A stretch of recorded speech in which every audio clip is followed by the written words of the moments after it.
አይንህን እንዳትጠቅስ። አንተ አይንህን በምትከድንባት አንዲት ሴኮንድ ውስጥ ህይወትህ ለዘላለም ሊቀየር እንደሚችል ታውቃለህ? የሚያለቅሱ መላእክት ዊፒንግ ኤንጀልስ በመባል የሚታወቁትና በድንጋይ ሐውልት ውስጥ የተሸሸጉት እነዚህ ጥንታዊ ፍጥረታት ለምን የሰው ልጅን ጊዜ እንደሚመገቡና በዓለም ዙሪያ ያሉ አዛውንቶች ስለ እነዚህ ሐውልቶች ምን እውነተኛ ሚስጥር እንደሚነግሩን ያውቃሉ? ሰላም የኢትዮጵያ ዴይሊ ኢንተርቴይንመንት ቤተሰቦች፣ ዛሬ የምወስዳችሁ ወደ ሳይንስና ወደ ጥንታዊ አፈ ታሪክ ድንበር ወደ የሚያለቅሱ መላእክት ዓለም ነው። ዛሬ የምነግራችሁ ስለ ኳንተም ፊዚክስ አስገራሚ እውነታ፣ ስለ ኒውዮርክ የነፃነት ሐውልት ድብቅ ማንነትና በመቃብር ስፍራዎች ስላረጁ ሐውልቶች የሚነገረው ዘግናኝ አፈ ታሪክ ነው። አንድ ሐውልት አንተ ሳታየው ብቻ እንዴት ሲንቀሳቀስ ይችላል? የምስል ኃይልስ እንዴት ወደ ቤታችሁ አደጋ ሊጋብዝ ይችላል? ይህንን እንቅልፍ የሚነሳና እጅግ ሰፊ መረጃ የያዘ ዳሰሳ እስከ መጨረሻው አብራችሁን ተከታተሉ።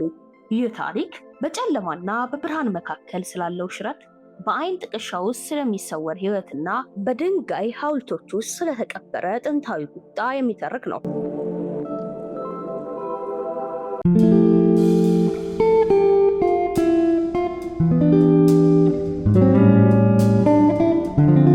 የሚያለቅሱ መላእክት The Weeping Angels በታዋቂው የሳይንስ ልቦለድ ተከታታይ ዶክተር ሁ ላይ የታዩና በሚሊዮኖች የሚቆጠሩ ሰዎችን እንቅልፍ የነሱ ፍጥረታት ናቸው። ነገር ግን ከፊልሙ በስተጀርባ ያለው እውነትና አባቶች የሚነግሩን ጥንታዊ አፈ ታሪክ ይበልጥ የሚያስደነግጥ ነው። እነዚህ ፍጥረታት ብቸኛ ገዳዮች በመባል ይታወቃሉ። አቋማቸው ልክ እንደ ክርስትና መላእክት ክንፍ ያላቸውና ፊታቸውን በእጃቸው ሸፍነው የሚያለቅሱ ይመስላሉ። ነገር ግን ይህ አለቃቀስ የሐዘን ሳይሆን የአዳኝ ስልት ነው። አፈ ታሪኩ እንደሚለው እነዚህ ፍጥረታት የአጽናፈ ዓለም ዕድሜ ያህል ዕድሜ ያላቸው፣ የሚመገቡትም ስጋን ሳይሆን ጊዜን ነው። እነዚህ ፍጥረታት በፊልም ዓለም ለመጀመሪያ ጊዜ ብቅ ያሉት 2007 ብሊንክ በተሰኘው ክፍል ነበረ። በታሪክ የመጀመሪያው አይፎን ለዓለም የቀረበበትና የሰው ልጅ መረጃን በጣቱ ጫፍ መጨበጥ የጀመረበት ወቅት ነበር። ዓለም ወደፊት በከፍተኛ ፍጥነት የምትጋለጥበት ዩቲዩብ የሰውን ልጅ ትኩረት በሰከንዶች ውስጥ በሚሰርቅበት በዚህ የዲጂታል አብዮት ዘመን የሚያለቅሱ መላእክት ግን ተመልካቹን አይንህን እንዳታጠቅስ ወይንም ዶንት ብሊክ ብለው አስጠነቀቁ። ሰከንድ በጠፋ ቁጥር ህይወት እንደምትቀማ አሳሰበች። እነዚህ መላእክት ሰውን በቀጥታ አይገድሉም፣ ይልቁንም በንክሻቸው አማካኝነት ሰለባቸውን ወደ ቀድሞ ዘመን ወደ ኋላ ይወረውሩታል። ይህ ትልቁ ክፋት ነው። አንድን ሰው ከቤተሰቡ ከወዳጁና ከኖረበት ዘመን ነቅሎ ለማያውቀው የጥንት ዘመን ባዕድ አድርጎ መተው። ልክ እንደ ጥንታዊ ቅኝ ገዢዎች አንድን ህዝብ ካለበት መሬት አፈናቅለው ባልፈለገው ስፍራ እንደሚጥሉት ሁሉ መላእክቱም ሰውን ከራሱ ጊዜ አፈናቅለው ለብቻው እንዲሞት ይፈርዱበታል። እነሱ ደግሞ ግለሰቡ ሊኖር የነበረው የወደፊት ጊዜን ይመገቡታል። አባቶችና እናቶች ድሮም ቢሆን የመቃብር ሐውልት ላይ አትተኩር ወይንም ማታ ሐውልት አይከተልም ብለው ይጠይቁ ነበረ። በብዙ ጥንታዊ ባህሎች ውስጥ የድንጋይ ምስሎች ነፍስ እንዳላቸው ይታመናል። በፊልሙ ላይ ኳንተም ሎክድ ይባላሉ። ማለትም ሰው እስኪያያቸው ድረስ ድንጋይ ናቸው። አይንን ሲከደን ግን እንደ መብረቅ ይፈጥናሉ። ይህ በሳይንስ የታዛቢ ተጽዕኖ ወይም ኦብዘርቨር ኢፌክት ከሚባለው እውነት ጋር የተያያዘ ነው። አዛውንቶች የሚሉን አንድ እውነት አለ። የማይንቀሳቀስ ነገር ሁሉ የሞተ አይደለም። በጨለማ ውስጥ የሚቆሙት እነዚህ ቀዝቃዛ ሐውልቶች አንተን ለማደን አይንህን የምትከድበትን ቅጽበት ብቻ ይጠባበቃሉ። የሚያለቅሱ መላእክት በፊልም ላይ ብቻ የቀሩ አይደሉም። በውስጣቸው የያዙት ህግጋት ከጥንታዊ የሰው ልጅ ፍርሃትና ከኳንተም ፊዚክስ እውነታዎች ጋር የተቆራኙ ናቸው። ወደ ጫካውና ወደ ጥንታዊ መቃብሮች ስንገባ ድንጋዮቹ በዝምታ የሚነግሩን ሌላ ታሪክ አለ። በዚህ ታሪክ ውስጥ ያለው እጅግ አስፈሪ ክፋት አንድን መልአክ በፎቶግራፍ ወይም በቪዲዮ መቅረጽ አለመቻል ነው። በፊልሙ ህግ መሰረት የመልአክ ምስል የሆነ ነገር ሁሉ ራሱ መልአክ ይሆናል። ይህ ማለት በስልክህ ላይ ያለ የሐውልት ፎቶ አንተ ሳታውቀው ከስክሪን ወጥቶ ሊያድን ይችላል ማለት ነው። ይህ ሐሳብ ከጥንታዊ ቅኝ ገዢዎች አስተሳሰብ ጋር ይያያዛል። ቅኝ ገዢዎች መሬትን ብቻ ሳይሆን የሰውን ልጅ አእምሮ በባህላቸውና በምስላቸው ለመቆጣጠር እንደሚሞክሩት ሁሉ እነዚህ መላእክት በሰው ልጅ አእምሮ ሰርገው በመግባት አእምሮን እንደ መፈልፈያ ይጠቀሙበታል። አንተ በአይነ ህሊና ስለነሱ ስታስብ፣ እነሱ በአእምሮ ውስጥ ሆነው ወደ እውነቱ ዓለም ለመውጣት ቀዳዳ ይፈልጋሉ። እነዚህ ፍጥረታት በታዋቂነት በናኙበት ወደ 2010 አካባቢ ዓለም በሌላ የሚስጥር ስርቆት ትናጥ ነበረ። በታሪክ የዊኪሊክስ ሚስጥራዊ ሰነዶች ይፋ የሆኑበትና መረጃ እንደ ትልቅ መሳሪያ የታየበት ወቅት ነበረ። የሚያለቅሱ መላእክት መረጃን በመጠቀም ሰውን እንደሚያጠቁት ሁሉ በዚያ ወቅት መረጃ የሀገራትን ደህንነት ሲያናጋ ነበረ። ዓለም በዲጂታል መረጃ ስትታመስ፣ ብሊንክ የተሰኘው ክፍል ደግሞ የምታየውን ነገር ሁሉ እውነት አይደለም የሚል አስፈሪ መልእክት ለትውልዱ አስተላልፈዋል። በአውሮፓ በሜዲትራኒያን አካባቢ የሚገኙ አሮጌ መቃብር ስፍራዎች ውስጥ አረጋውያን ሐውልቶችን ትኩር ብለህ አትይ የሚሉበት ምክንያት ነበረ። በቪክቶሪያን ዘመን ሰዎች ለሞቱ ዘመዶቻቸው የሚያቆሟቸው መላእክት በጊዜ ሂደት ሲያረጁ መልካቸው እየተቀየረ ይበልጥ ሰው እየመሰሉ ይመጣሉ። በእድሜ የገፉ ሰዎች እንደሚሉት አንዳንድ ሐውልቶች በሌሊት ቦታቸውን ይቀይራሉ። ጠዋት ስትመጣ ፊታቸውን ወደ ሌላ አቅጣጫ ዞሮ ልታገኘው ትችላለህ። ይህ የሐውልት እንቅስቃሴ በሳይንስ የአእምሮ ቅዠት ሊባል ቢችልም በታሪክ ግን በሺዎች የሚቆጠሩ ሰዎች ሐውልቶች ሲከተሏቸው እንደነበር ቃለ መሃላ ሰጥተዋል። እነዚህ መላእክት የሚመገቡት ያንተን ሊኖር የሚገባውን ጊዜ ስለሆነ አንተን ወደ ኋላ ልከው በዛሬው ዘመን አንተ ልትሰራው የነበረውንና ስኬትና ጉልበት እነሱ ለራሳቸው ህልውና ይጠቀሙበታል። መላእክቱ የሚንቀሳቀሱት በብርሃን ፍጥነት ነው። አይንን ባታጠቅስ እንኳን መብራት ብልጭ ድርግም በሚልበት ቅጽበት ሜትሮች ይጓዛሉ። ይህ በፊልሙ ውስጥ እጅግ አስገራሚ ዘይቤ ሆኖ ቀርቧል። አምፖል ሲቃጠል ወይንም የብርሃን ኃይል ሲቀንስ መላእክቱ ወደ አንተ እየቀረቡ ይመጣሉ። ተመልካቹ በቤት ውስጥ ሆኖ ቪዲዮውን ሲያይ የራሱን ቤት መብራት በድንገት ቢጠፋ የሚሰማው የአሰቃቂ የጭንቀት ስሜት የሚያለቅሱ መላእክት በዓለም ላይ ካሉ አስፈሪ ፍጥረታት ሁሉ ተለይተው እንዲታወቁ አድርጓቸዋል። ወደ መላእክቱ መላእክት ታሪክ ጠልቀን ስንገባ ነገሩ ከልብ ወለድ አልፎ ወደ ሳይንሳዊና ታሪካዊ ድንጋጤዎች ይሸጋገራል። እነዚህ ፍጥረታት ብቸኛ ገዳዮች መባላቸው ምክንያት አላቸው።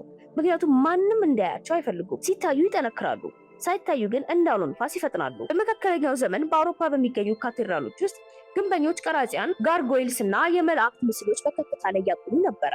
በታሪክ እንደሚነገረው በዚያ ዘመን የነበሩ መነኮሳት አንዳንድ ሐውልቶችን ቦታቸው እንደሚቀይሩ በጽሑፎቻቸው አስፍረዋል። በተለይም በጨለማና በጭጋጋማ ምሽቶች ሐውልቶቹ ከመቅደሱ ወጥተው በአትክልት ስፍራ ሲዘዋወሩ እንደታዩ የሚገልጹ ግልጽ ድርሳናት አሉ። ይህ ክፋት የታከለበት አፈ ታሪክ ፊልሙ ላይ ለቀረቡት መላእክት መነሻ ሆኗል።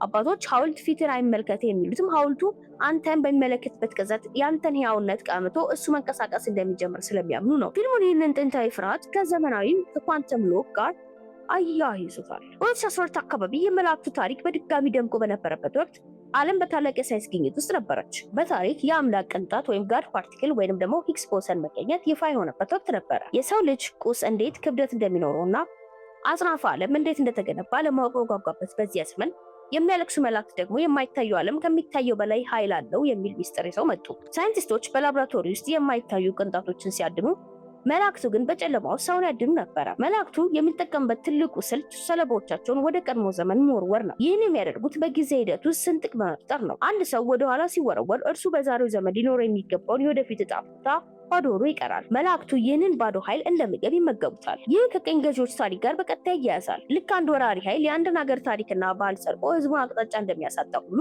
መላእክቱም ሰውን ከራሱ ዘመን ነቅለው ታሪኩን ይሰርቁታል። አንተ መኖር ሲገባ እነሱ ነክተው ወደ ሌላ ዓመተ ምህረት ቢወረውሩ አንተ የ100 ዓመታት ዕድሜ ለነሱ የጥጋብ ድግስ ይሆናል። በኳንተም ፊዚክስ ውስጥ ኦብዘርቨር ኢፌክት የሚባል እውነት አለ። አንድን ቅንጣት ስትመለከተውና ሳትመለከተው ባህሪው ይለያያል።